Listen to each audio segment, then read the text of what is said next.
Hello, it's Rebecca and today is another book review day and this is my 23rd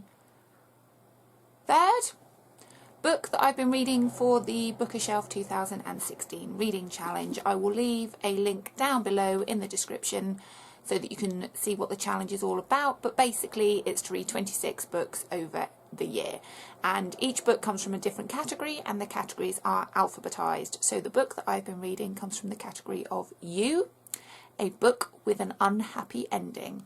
So I have been reading The Mall by S.L. Gray. So I will read you the blurb, even though it's extremely short, and then tell you about the book. The lights are dimmed, the doors are locked, the aisles are deserted. But something is breathing.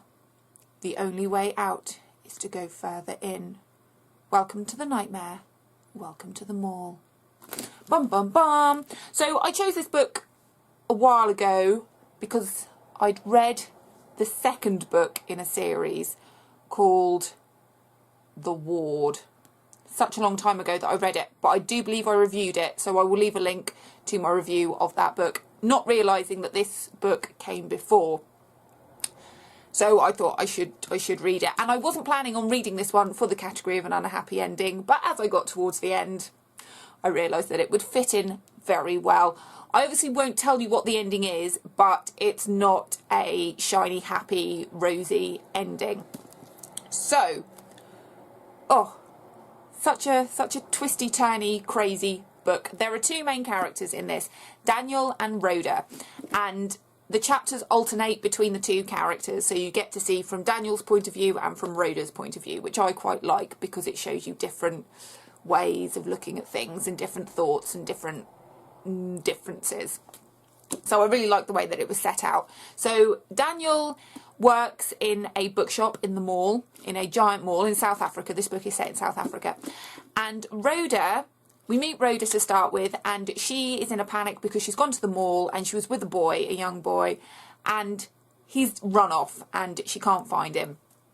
So she gets mall security and she's very angry. She is on drugs. I don't think that's a spoiler because we find that out quite early on. And she left the boy alone so that she could go and meet her drug dealer, and when she came back the boy was gone. Not her boy, her cousin's boy. So she's lost this boy, she's got drugs on her, she doesn't want to explain what she was doing while the boy ran off. So that's all quite complicated. She gets into a bit of a fight with the security guards and it all goes a bit crazy. Daniel is leaving off work and he's down in the car park and Rhoda finds him and threatens him with a knife and forces him to take her into the back part of the mall. You know when you've got all the shops, but you've obviously got all the corridors that lead around the back where all the deliveries come in and all the stock is kept and all that kind of stuff.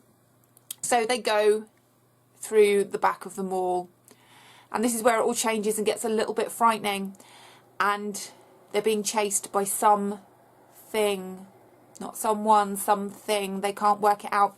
They keep receiving text messages on their mobile phones that are quite cryptic and quite confusing and very, very peculiar, and they can't work out what's going on, and this thing that is chasing them is forcing them further and further into the back corridors of the mall, but they're going down and they're going through and they're going under, and there's scary scenes, frightening images of decapitated shop mannequins, dark tunnels, water, not slime, but just something horrible all over the walls.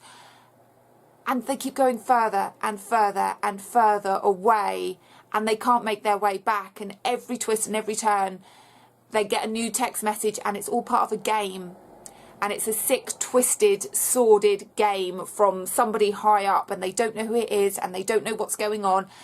All that Rhoda wants to do is find the boy and leave the mall, and all Daniel wants to do is go home, but they can't, and they're stuck and they're trapped in this alternate way of life, and it is so dark, so dark, and it's more of a social commentary on consumerism and how we are so focused on shopping and needing the latest gadget and needing the newest clothes and needing everything to be brand new and shiny and clean and have a sale on and bright lights and all this kind of extravagance and luxury and decadence. And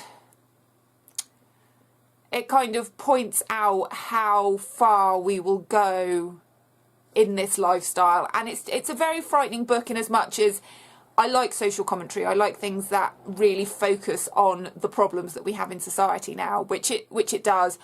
But it is so dark, and so you find yourself holding your breath when they're trapped in these tiny corridors and tiny tunnels, and there's no lights, and they can't see, and you can't breathe, and it's so good. And like I say, the ending, I don't know if I was surprised by the ending. I wasn't too sure how it would go, but it doesn't, like I say, it doesn't end up all happy and lovely and back to normal.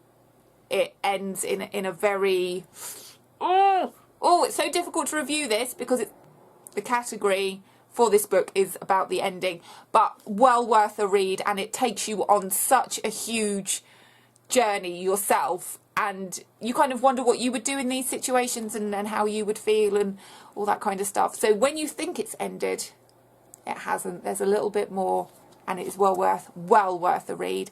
So if you'd like to hear any of my other book reviews, then please subscribe to my channel. I put new videos out every time I've read a book, or I've done something bookish or writerly or anything like that. So if you're interested in reading and or writing, then please subscribe, and I will see you soon. Have a good day. Bye bye.